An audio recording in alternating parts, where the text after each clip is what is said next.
I just call them confusing. Where I go, what was it you were watching?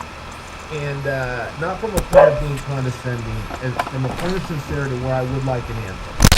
And I can tell you as an athlete, this is one hard thing, is we don't get a great discussion with the judges, where we really get to find out what is it you're looking for in certain positions.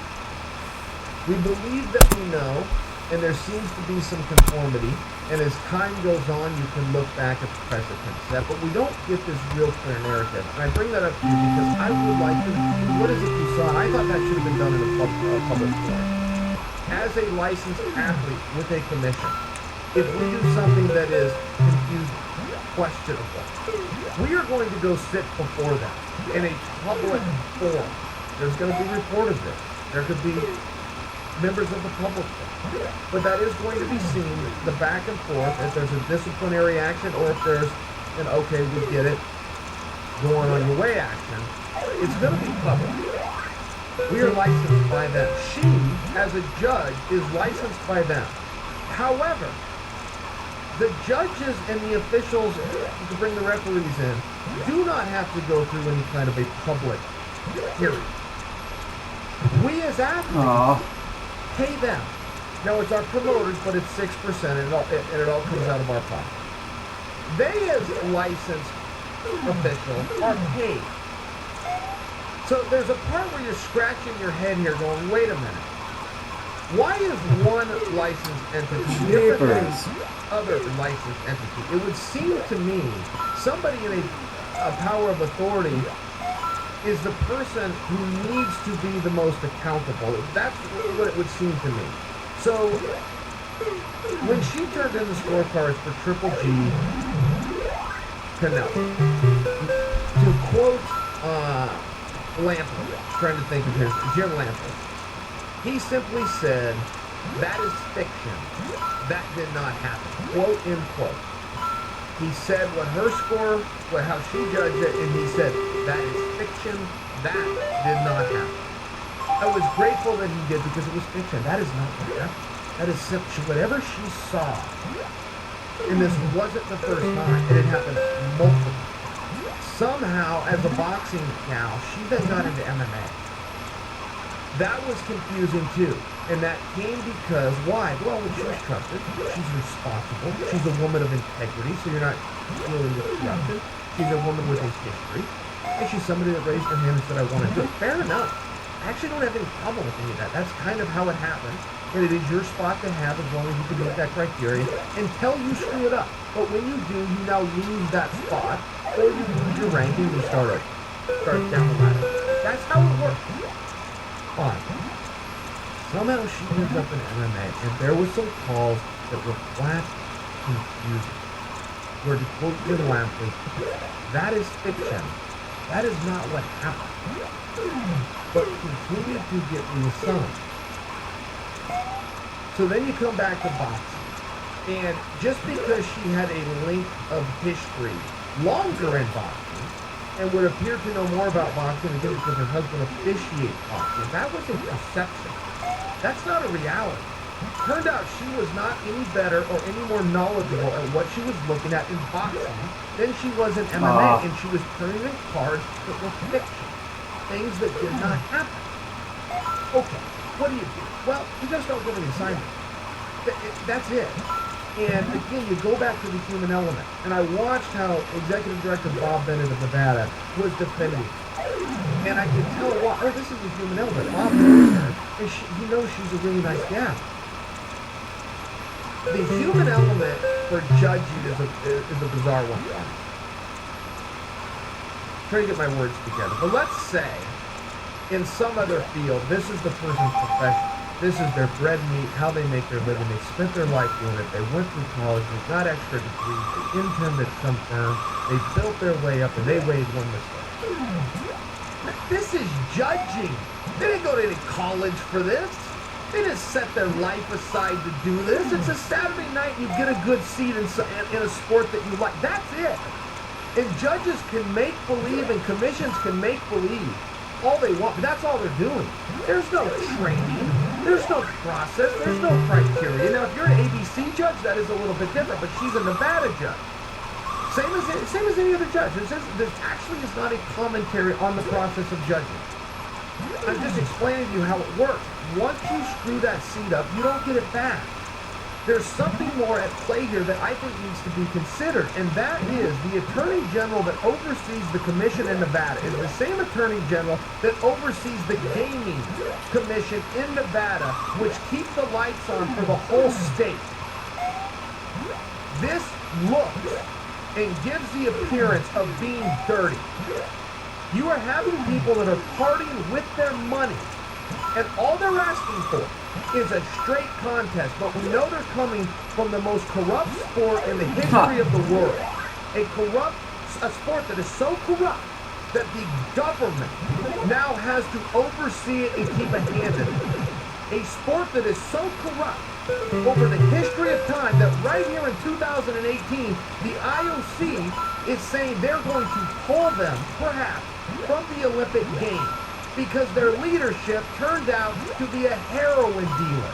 And the history of the sport has been filthy and dirty and corrupt. You are now going to allow people within your same state, counting on that commerce, to bet and wager on the fight. The same Attorney General that oversees both of these, that does not look good. And if it doesn't look good in public affairs, it's not good. You can't do it.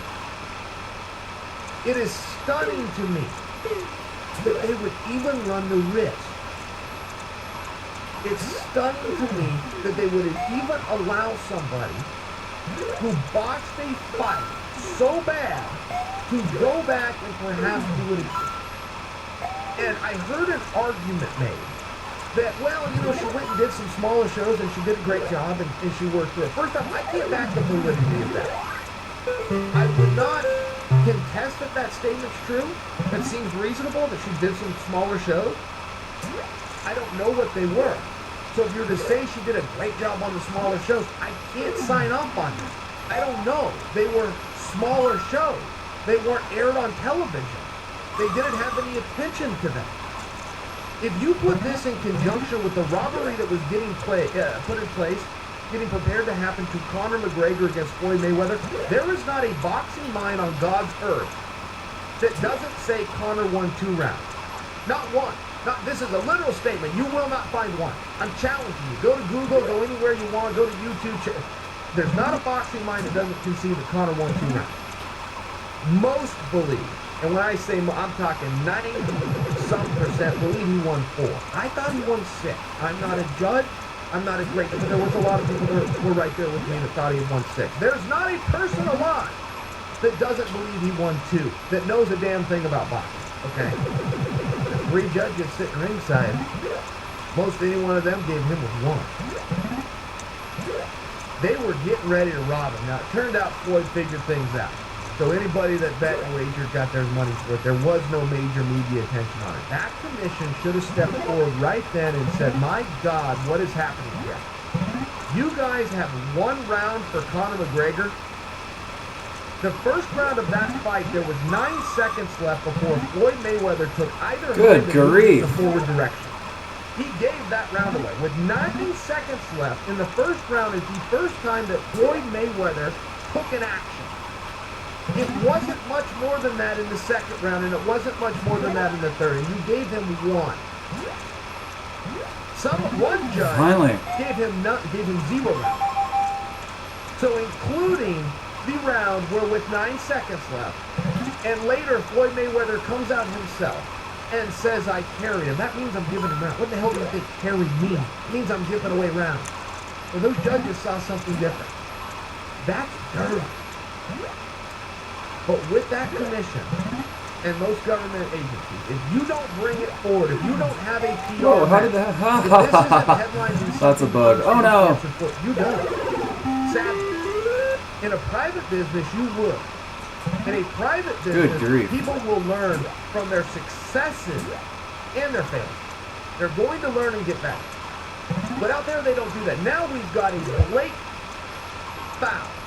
An absolute blatant wrong score turned in. in a world title fight. And perhaps he's going to be returning. And we aren't 12 months removed. So you can talk about the smaller shows and you can talk about all the things. When? How many?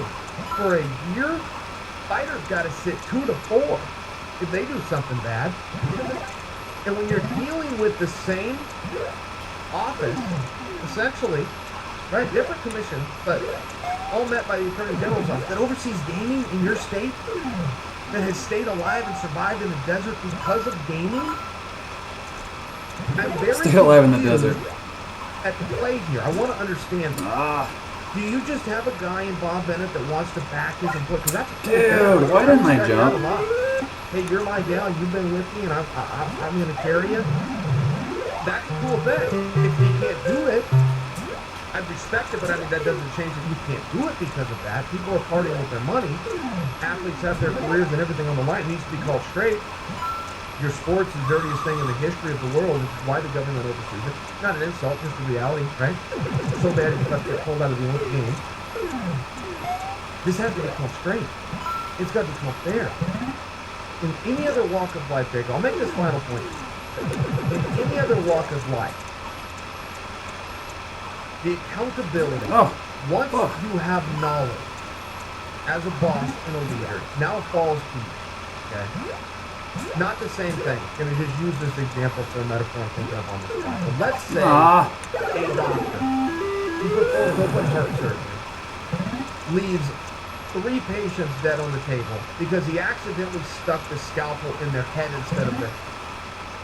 When the head of that hospital finds this out, if that surgeon is allowed to do a 4th patient, and that 4th patient also ends up dead because the scalpel went into his head instead of his heart, the head of the hospital has culpability now because he had knowledge. He's no longer in the dark. He gets to claim any kind of willful ignorance. Okay? Plausible deniability. That's gone. In any other walk of life, he goes into court too. And he is found liable also. For some reason, in this sport, where people are putting their health on the line and other people are putting their money on the line, with the knowledge that you have somebody who is turning in fiction, turning in cards that just come on. To replace them in those positions is very, very surprising to me. And I'm wondering who is controlling history. He's a reasonable guy. And he's tough. He's tough when he has to be tough. He's not being tough here. And I think it does come back to the human element. Because she is very sweet and flavor. That's true. This is not a commentary on Adelaide Bird, the person. This is a job, okay, that was not trained for, that was not dedicated a life to, that you did not go to college for. It is a position that you raise your hand and said, let me try that. I go, okay, it's yours, until you prove to us you can't do it. That has happened and happened again and ultimately with Triple G and Canelo happened on the hugest stage. But that ridiculous of a card, a fiction that did not happen, those same cards were turned in a number of other times by this same person.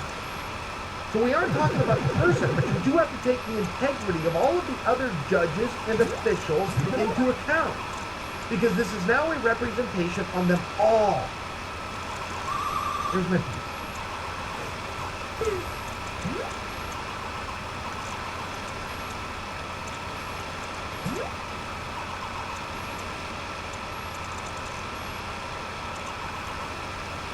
Our friend Sage, he's back. He's standing by. Let's not keep him waiting any longer. He's joining us via the United States. There he is. Mr. Northcutt, how are you? What's up, Mr. How are you? It's great to see you. It's great to see you. It's great to talk to you. Where are you right now, Sage? You're in Sacramento?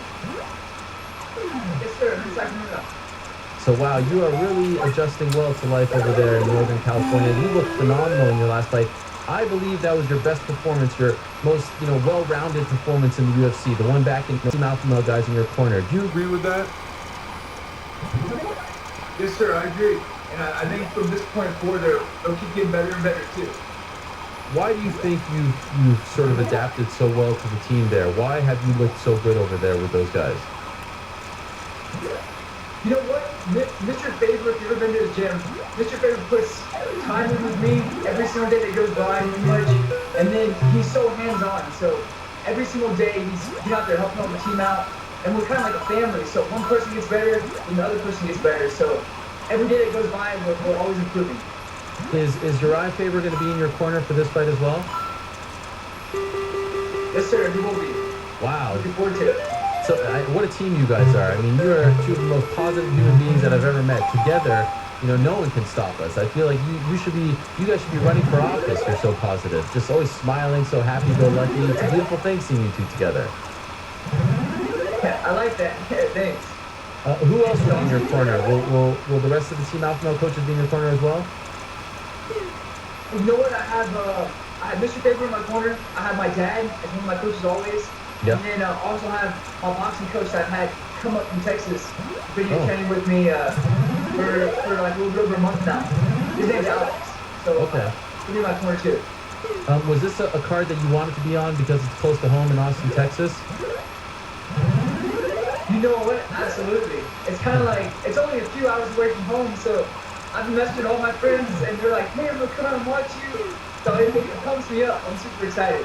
Yeah, it's a big spot. And you know what I like? I kind of feel like, early on they were definitely behind you. They were pushing you fast and making you fight very often. I feel like you've kind of taken a step back here, and they're putting you in the right kind of fights and building you up properly now. Do you agree with that assessment as well? Like we're kind of doing it the way we should have done it originally.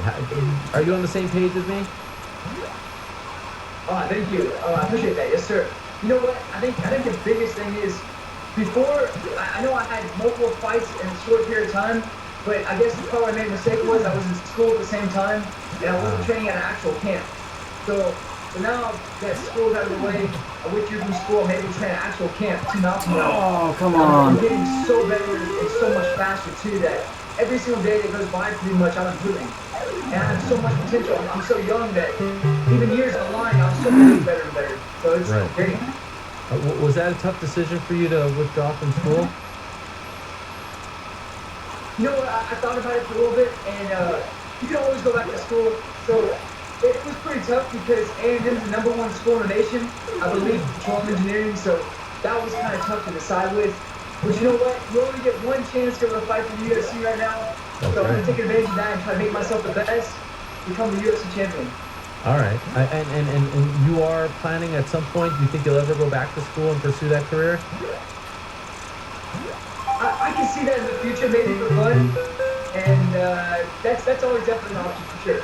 Yeah, petroleum engineer. That's amazing. Like, what would you do with that degree? What kind of what's the dream job? Like, when you said that one, I want that to be my major. What did you envision? You know what? So petroleum engineering has to do a lot with oil and gas. Yeah. And I mean, the market was up and it was down and up. But if you think about it, there's oil in everything. Like, you take a piece of plastic, and the plastic has a certain percentage of oil in it. So Texas is huge for engineering and oil and gas too. And then there's always a possibility for that in the future. But really, right now, I guess focus on the UFC fight. That's the big thing for me. And then making movies in the future too. Yeah. Well, actually, last time you were on the show, you said that you auditioned for the Ivan Drago part. Ivan Drago Jr., his son, right? For the upcoming Rocky. Did you Yes, get sir. it? Can you give us an update? No, sir. I did not get the part, unfortunately. But that's all good. It would have been super cool to get that. But I think things work out the way they work out, and hopefully we'll see something big coming. Maybe it's a main part or main role Oh. in the future. Wow. What can you tell us? That it seems like you're trying to say something, but you don't want to really say it. What can you say? I can't say much, but maybe there's something in the works. Wow. I guess we'll see what happens. This is big. A theatrical release, like a big Hollywood blockbuster? Not too sure. I don't know too much information about it yet, but Okay. we're gonna see. I don't Right now, want to folks, get you I'm in just fighting with Yes. this. Thanks. Were you upset when you didn't get the Ivan Drago Jr. part? Because you were perfect for that. The hair, the look, you look exactly like him. It was amazing. Thanks. You know what? Yeah, I mean, I thought in a lot of my games too, and friends thought that looked just like him. You know what? I wasn't upset at all. I mean, I guess what happens is supposed to happen. I'm Sure. still gonna go see the movie. I'm excited to see it. Wow. Yeah, that would have been cool to get it, of course. But there's always things in the future to look forward to.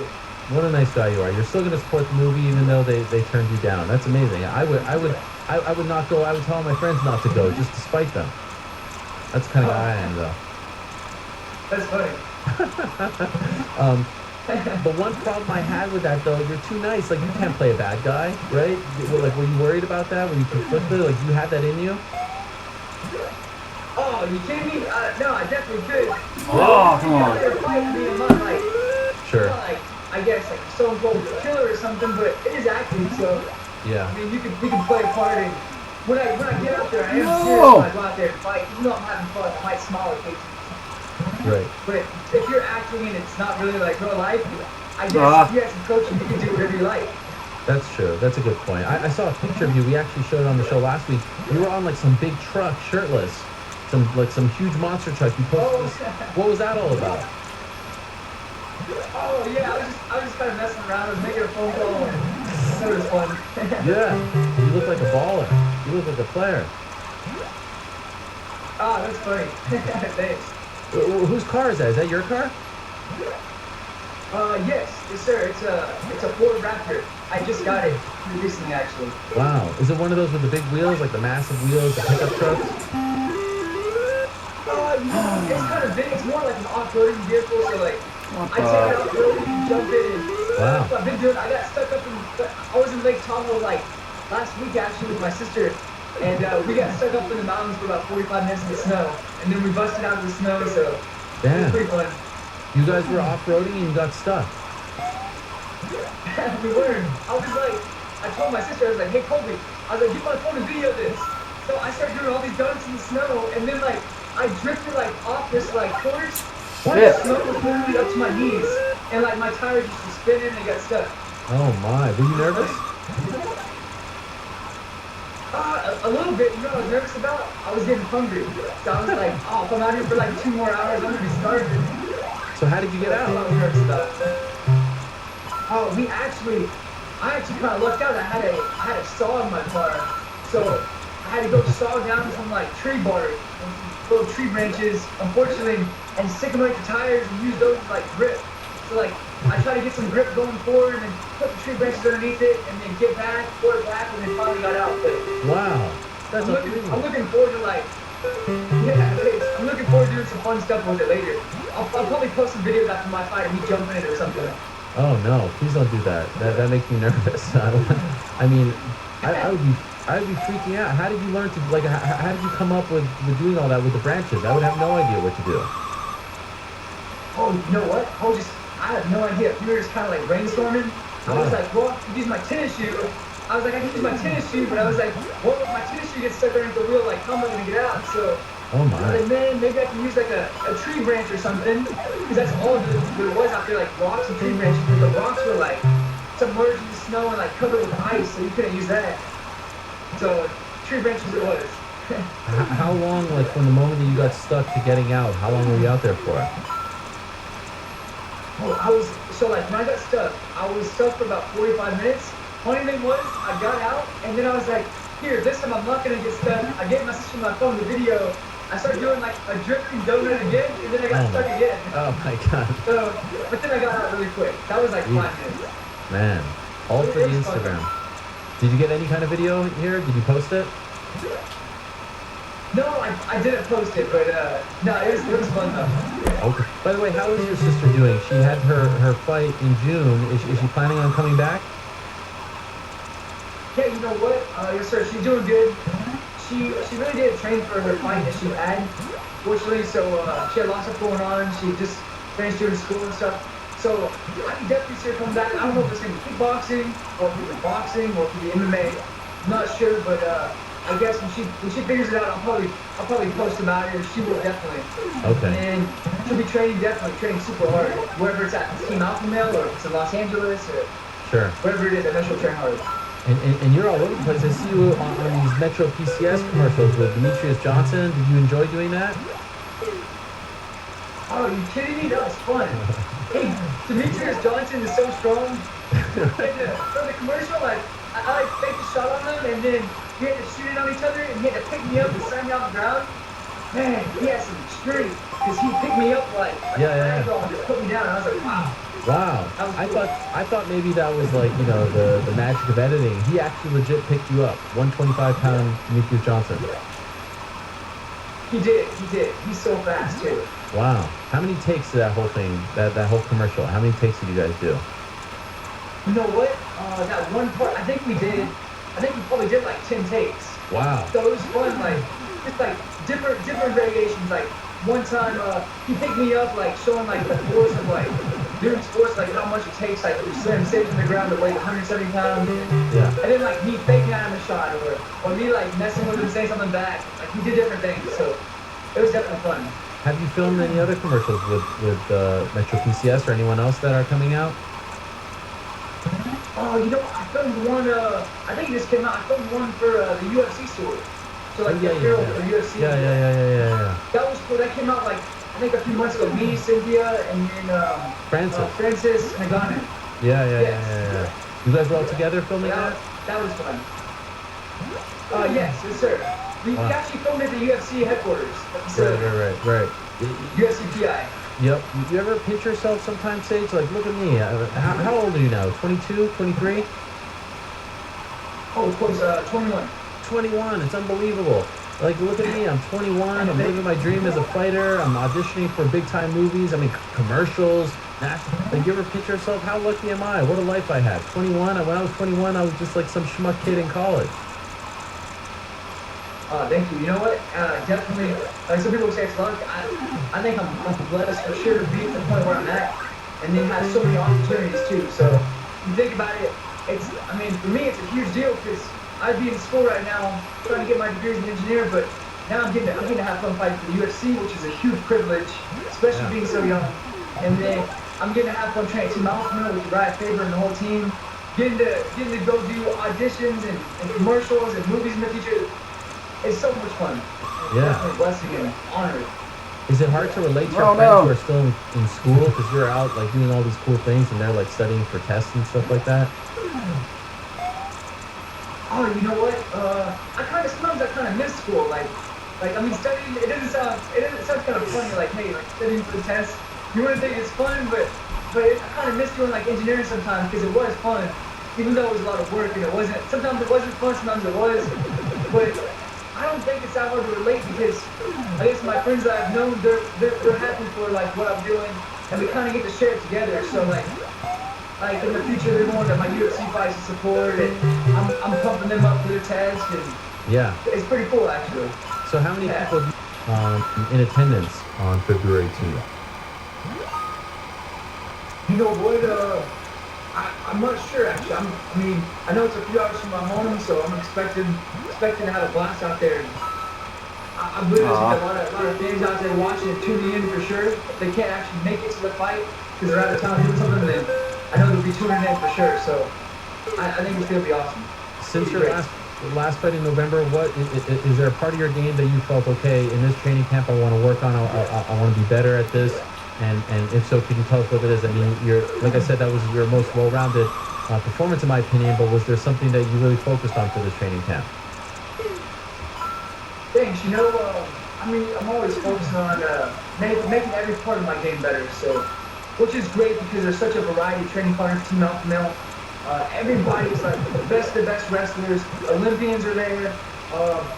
Great kickboxers, people from Russia, Ireland that are the boxing champions. So there's so many different varieties of stuff. It's like every single day or every other day you're doing one thing or another thing, and your game's always improving. So my striking's improving, my wrestling's improving, my grappling, the transitions, like how to strike to take down or how to defend at the same time, or submit them as they're shooting on me maybe. Oh no! Just, it's all improving, I guess. So can't really pick out one thing, but obviously you do watch your opponent's tendencies and see what he has tendencies to do, maybe what he's good at, what he's not good at, and kind of go from there. So that's what I've been doing. What do you think of Tebow? What kind of tendencies have you learned from watching and studying him? You know, me, Mr. Faber, my coaches, Alex, my dad, we watched this footage, and that's what we do for our fights, of course. Kind of break it down and check it out for sure. You know what? It looks like it's pretty well rounded. He fought for the Ultimate Fighter, I believe, if that's correct, and I'm not sure how many fights he had, but I believe actually Uriah Faber was one of the coaches for one of the teams during that time. Oh wow, yeah. That knows him well. Yeah, it looks.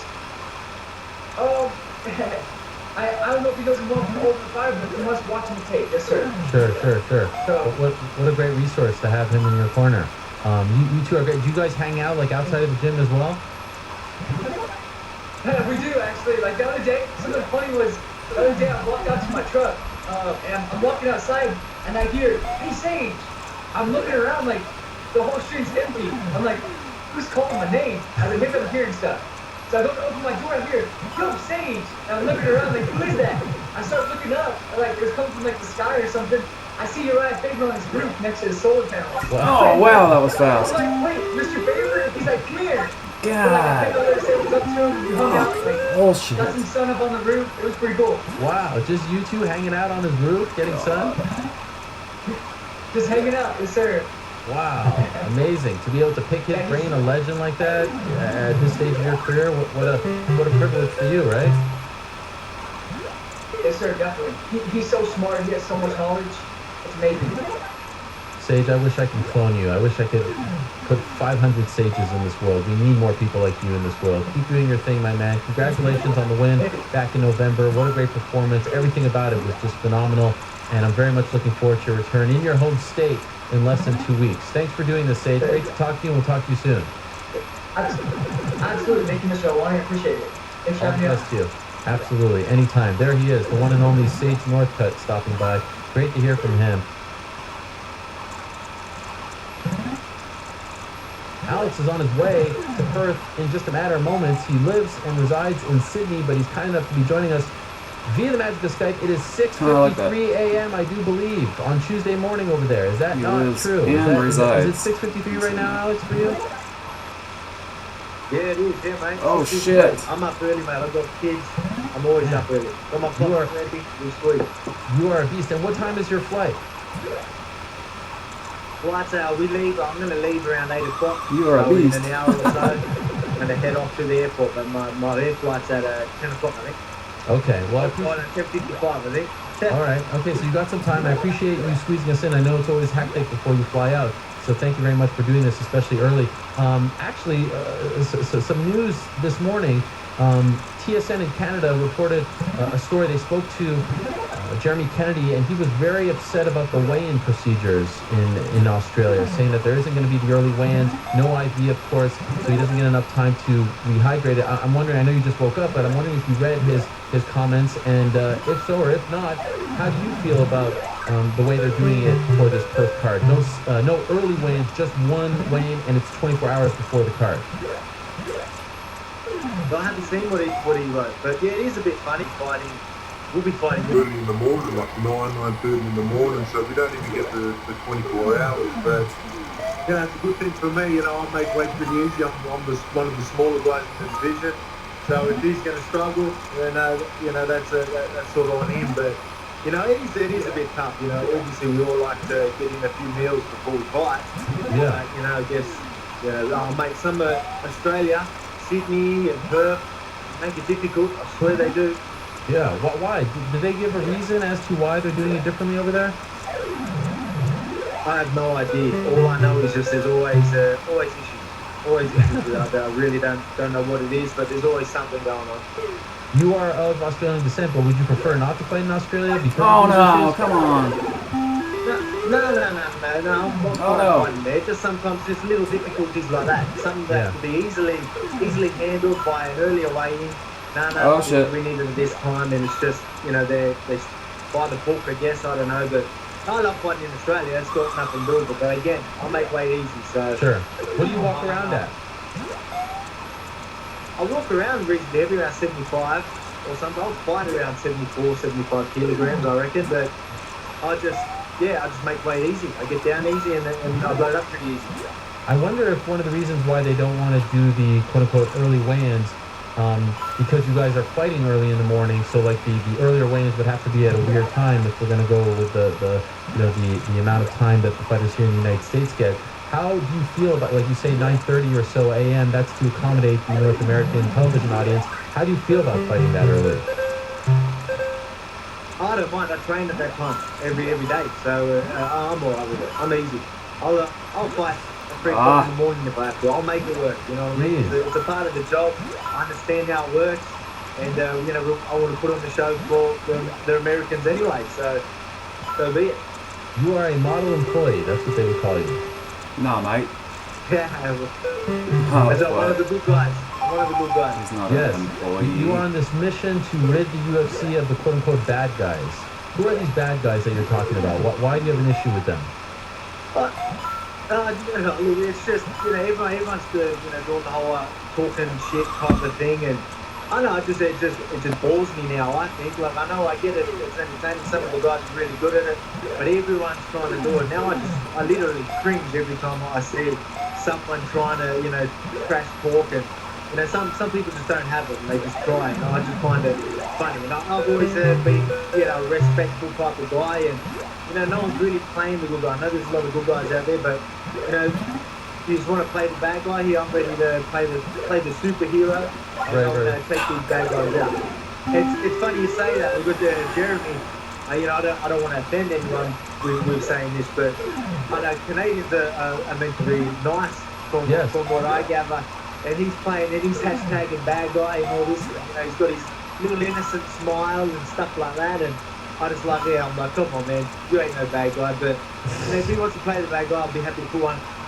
I'll be happy to put one on his chin. So he's heard what you said, and he's trying to kind of throw it back at you. All right, here's the bad guy. Yeah, he's done it a couple times. Hashtag bad guy, but I'll find it's funny. But again, I'll look at it like, I don't know, mate. You look too nice. Are you impressed with him? 11-0. Dude. Obviously undefeated thus far. What do you make of him at this point in his career?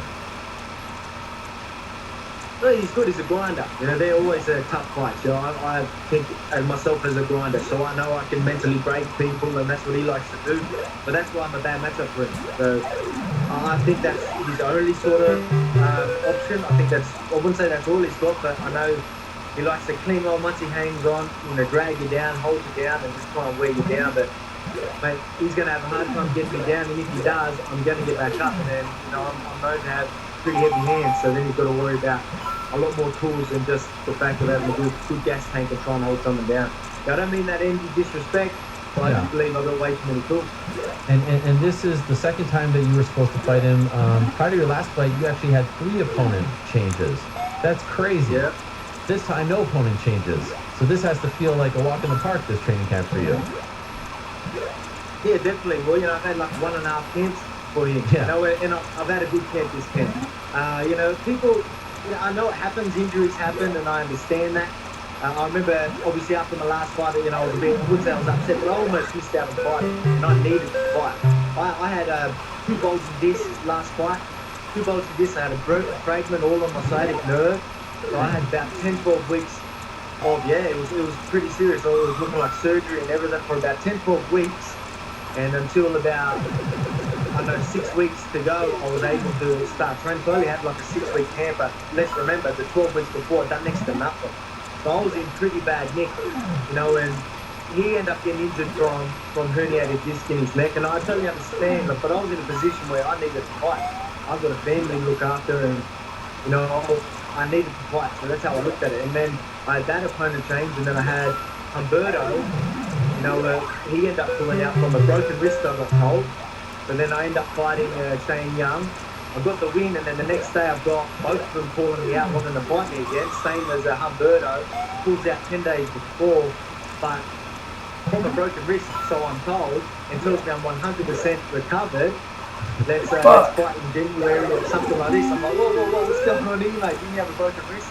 He must have hurt a knuckle or something, or, fingernail, and pulled out. So, that sort of, it happens. Again, injuries happen, but maybe it wasn't as serious as you thought. But I haven't had a good camp in the UFC yet. I've had nothing but a terrible camp, and I'm fighting and I'm winning.